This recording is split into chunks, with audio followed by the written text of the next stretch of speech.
welcome to Unfiltered with Roxy. Welcome everyone to Unfiltered with Roxy. My name is Roxana Feenster and I'm the host here. And at Unfiltered with Roxy, we look at life's journey through an unfiltered lens, meaning we're not trying to sugarcoat things. We're not trying to be something we're not. We're trying to show up as our authentic selves and really dive into what our life's journey is. So we'll dive right in today because I turned 48. I finally can say that without the cringe. So 48 and what it means. I did part 1 earlier this week, and I wanted to break them up into a couple parts because what I realized is I thought I was going to do 48 life lessons at 48, but I realized I had way more than that, and I keep adding on to it. So even when I was going through and putting my list together, I realized, or when I finished and I was editing the video, I was even adding on more lessons. So I'm going to go through a chunk and see where we get to. And so hopefully we won't get to be too long, but long enough that you are still getting the lesson.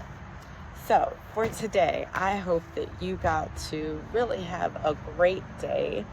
And I think the first lesson I want to dive into today is you can't pour from an empty cup.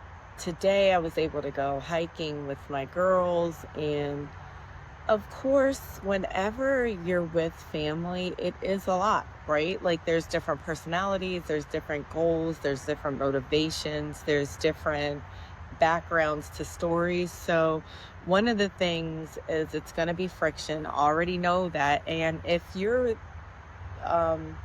pouring into yourself, it's easier to give grace. If you give grace to yourself a lot, it's easier to give grace to other people. So make sure that you're not pouring from an empty cup. Make sure that you're doing the things that you love to do. So even though I went on a hiking trip today, like I did other things today that filled my cup. Like I worked on my garden, which is right back here. Hopefully, I'm really praying that my garden comes through. I did wildflowers, and yes, it's August 2nd, but they said they can still grow pretty big and full.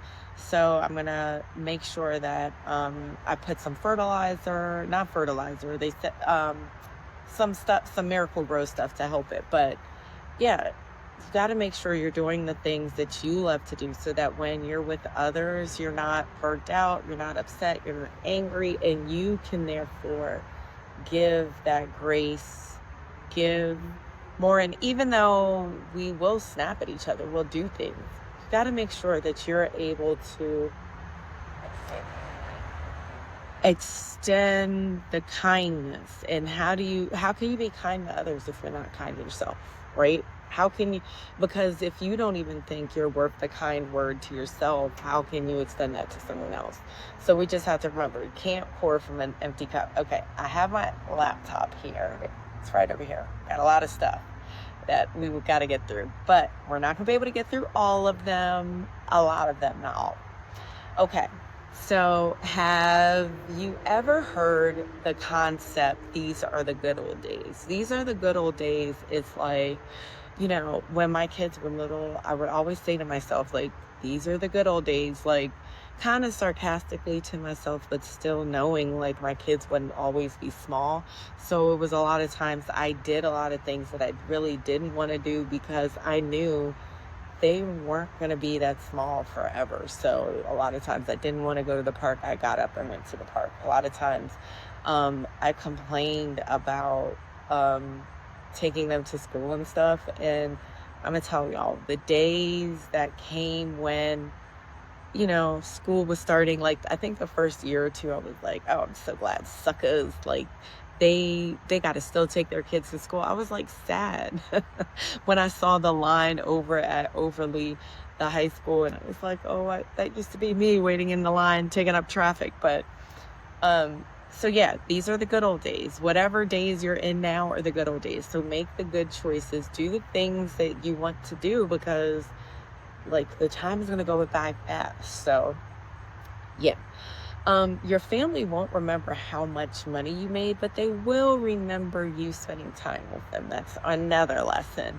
And I think a lot of times we don't think about how we are a commodity. We are of value. Like, people just want to spend time with us. So we got to make sure that we're taking time to do the things, taking people maybe to the doctor. Like, I remember when I had to do my mammogram, and I was telling someone else about it, and I think it was my sister. I can't remember, but it's like we can show up for each other that way, and people will remember that. They won't remember like when, you know, I don't know, like, oh, they made 100,000. Wow, good for them. They'll remember like, oh, when I was in need, my sister took me to get a mammogram. When I was in need, my sister took me out to lunch. My friend took me out to lunch. My husband walked around the block with me. I'll never forget.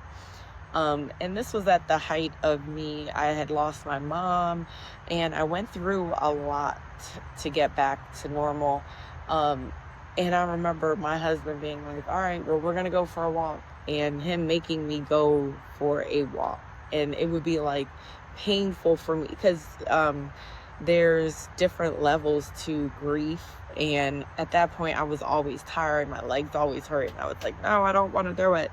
But just having that person that shows up for you that way, and he didn't have to. Like, people don't have to show up for us. So make sure that you're giving your family time. Not, yes, it's a great thing to provide for your family. You should always want to provide and make sure your family's not lacking, because if you don't work, you don't eat. So yes, we want to make sure with that, but also just like taking that time to call someone, text someone, send them an encouraging scripture or an encouraging video. My husband, I remember when he was going through a lot at work, he would find like these funny animal videos, and they had me laughing so hard. Like, and that's how you get through your work day sometimes. So, you know, just taking time to send those encouraging texts, do something to encourage your family members and your friends, because you don't know what they're going through.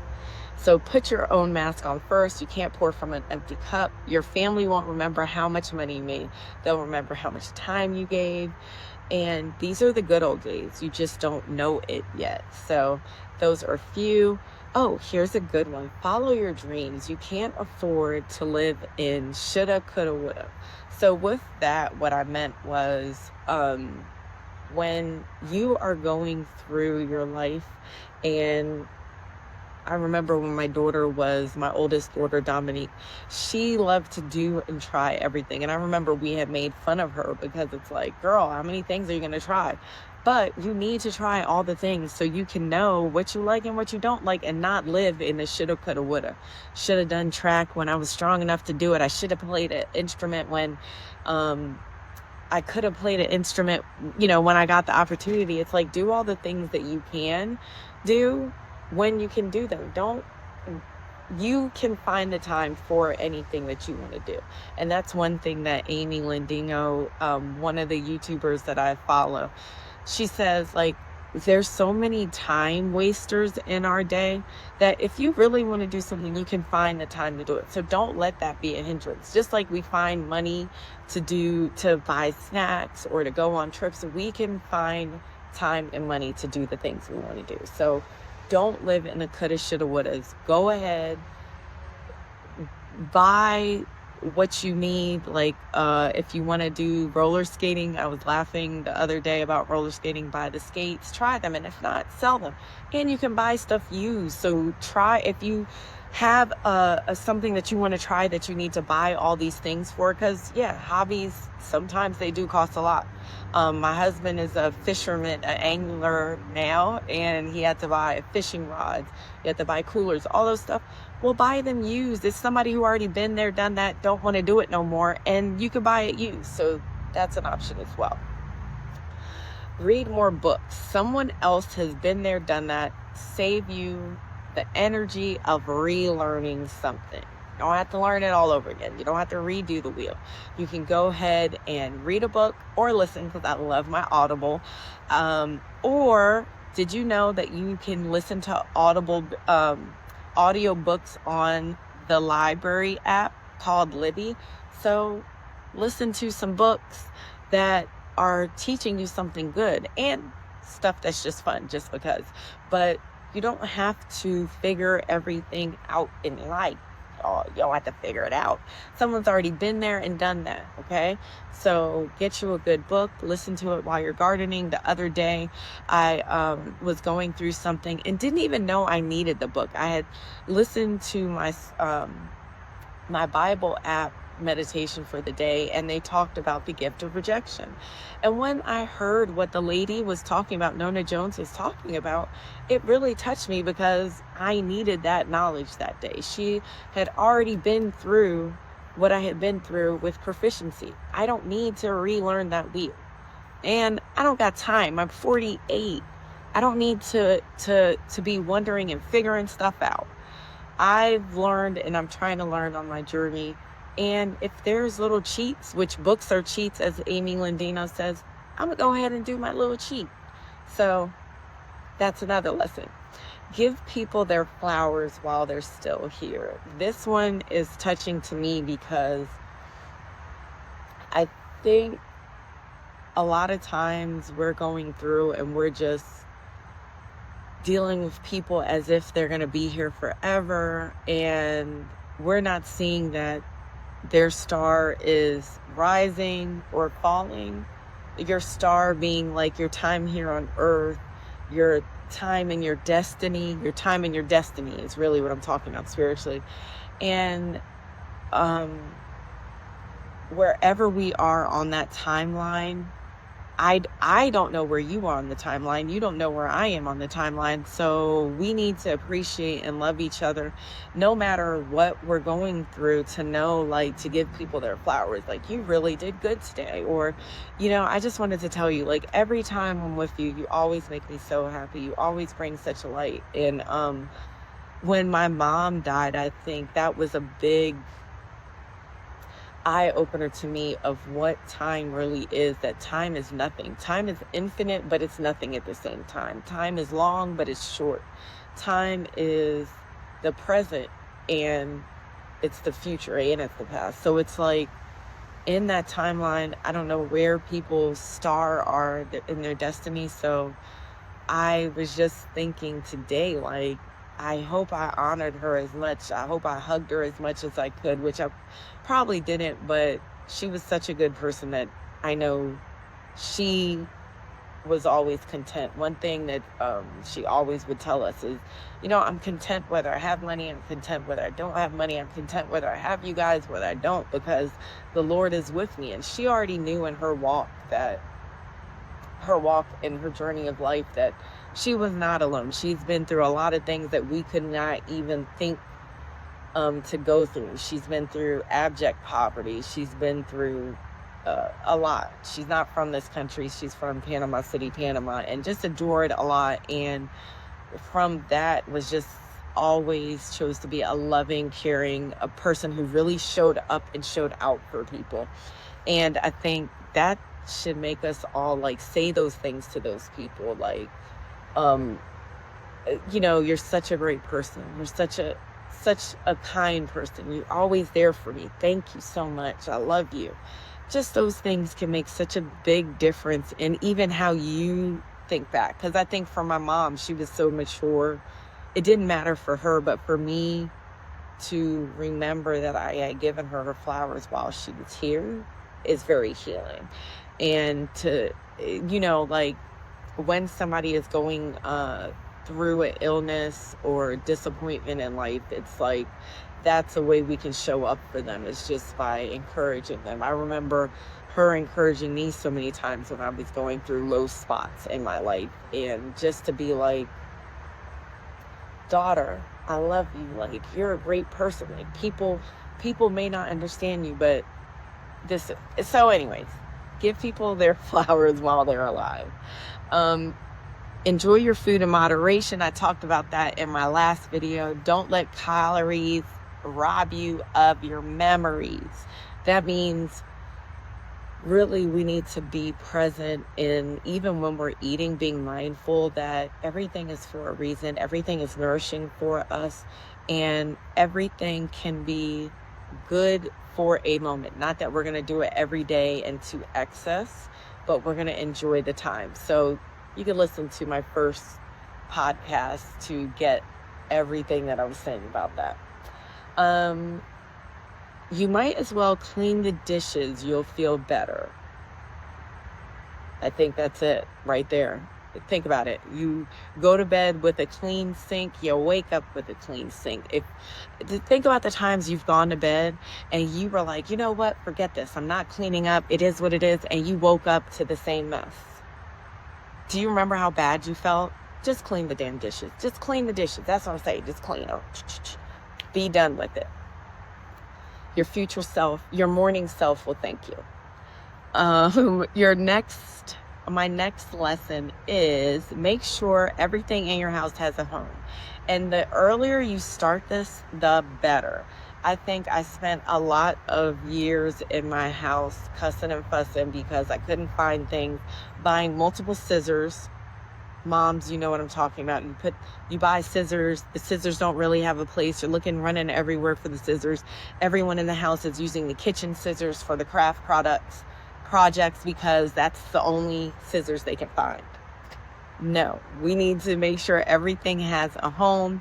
I now finally got rid of a lot of stuff in my junk drawer it was just too much. I don't know what was going on with it. And maybe I have a clip that I can show where I clean that out. It was just so much stuff for no reason. But yeah, everything. I remember one time I opened my closet, my linen closet, and every hand towel, lotion, everything knocked over. So at one point, I don't know what the point was. Maybe it was during COVID. I got containers for the lotion and for my washcloths and for my hand towels. And lo and behold, everything has its own place. Nothing falls out the closet when I'm getting it. And I'm happy again because it's like I don't have a whole bunch of stuff. If I don't have a space for it, I'm not even bringing it in the house anymore. Ugh. Okay. Love your body, all of it. It's carried you this far. And I think I'm going to end on this because today I went to my body balance class. I love my instructor, Chrissy. She always is just so wise and just a light, bright person. And I even remember telling her that and telling her body is body goals because for whatever reason, she thinks it's not. So anyways, and just moving through the class and being in my body that has aches and pains. And I was like, you know what? It's okay. It's okay, knee. It's okay. I know. I'm going to stop. I'm going to stop at this movement, at that range of motion because it just hurt. And at first, I remember being like, oh my gosh. I had right foot surgery. I also have hip pain. I have my right knee. Parts of aging, but also parts of using a crutch and all this stuff. Even though it's been 2 years now, I think even though I did physical therapy, there were bad habits that I had, like just leaning on one side too much. So I had to be nice to my body, thank you, because there was a time where I had to train myself to walk again up the hill with some kind of speed. So I had to be like, oh my gosh, thank you. Okay. It's okay. I'm going to get back to where I was, or maybe I won't get back exactly, but I'll get back a lot of where I was. So with that, we need to make sure what we're saying to our body is kind and gentle, because why? It's gotten us as far as, so whether you're 28, whether you're 20, 28, 18, everyone has something with their body. Your body has gotten you here this far, and we need to just say thank you and really be good to it and give it the good things that it needs to keep serving us better. So we are on number 11 right now. So these are all on my Substack if you want to read through them. And part 1 of the list that I had went through already, I think it's about 7 or 8, are in my podcast list on Spotify or even on YouTube. So I just want to say that I hope that you are looking at yourself with eyes of compassion as you're going on your journey, and just love yourself, love others. Really love yourself first, then you can love others. Pour into yourself first, then you can pour into others. Pour into yourself first. And if you've seen my challenge, I just want to thank my 19 subscribers. I hope that you guys stay with me on this journey. I thank you for following me so far. I have a challenge that I'm extending a one-on-one talk, a self-care kit. So the self-care kit is going to have like a whole bunch of yummy stuff in it. But if you want a one-on-one with me, you can also get that. Just have to tag me in the comments and share this podcast with someone that you think will enjoy it. Not with someone who doesn't need it or is not ready for it, someone who's going to enjoy it. All right. Love you. Bye.